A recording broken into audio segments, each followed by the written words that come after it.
Howard University Hospital's emergency department had a problem many of you will recognize. Patients were waiting far too long to be seen.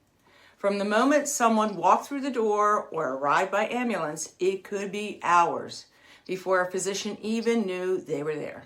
The CEO launched a Six Sigma project to fix it. The team assigned reviewed 150 medical records, logged over 60 hours of direct observation, and interviewed both staff and patients. The data was stark. Average door-to-rack cycle time, the point at which the patient was roomed with their chart on the rack, was 169 minutes, almost 3 hours, against a 30-minute target. For patients who arrived by an ambulance, 75 minutes was what was seen versus a 10-minute target. Howard had the longest average wait of any hospital in the district at the time. Most of that delay was non-clinical: paperwork, handoffs, and batch processing. The biggest culprit was chart scanning, an administrative step that consumed critical time while patients sat waiting. Worse, it ran as a batch process, so every patient in the group was held until the entire batch was scanned before anyone could see a provider.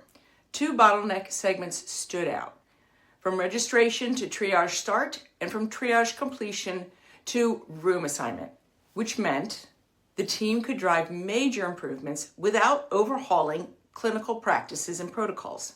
The pilot targeted those bottlenecks, and both from walk-in to rack and from ambulance arrival to rack pathways achieved a 47% improvement from the changes that they made.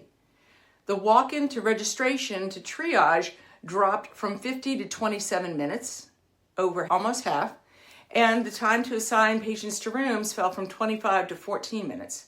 For the patients arriving by ambulance, from room assignment to rack, which was actually worse than people arriving through the door, this dropped from 49 minutes to just 11. What did they do?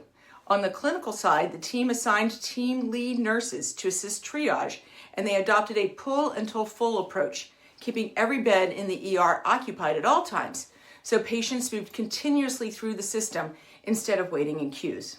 Hospital staff moved blood work to the patient's room or assigned bed, eliminating another handoff that added unnecessary wait time.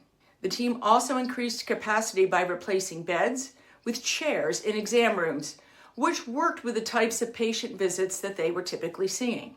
On the administrative side, eliminating the batch processing of charts, the single largest source of non-clinical delay, made an immediate impact once hospital staff stopped forcing every patient to wait on the entire batch before anyone could see a provider.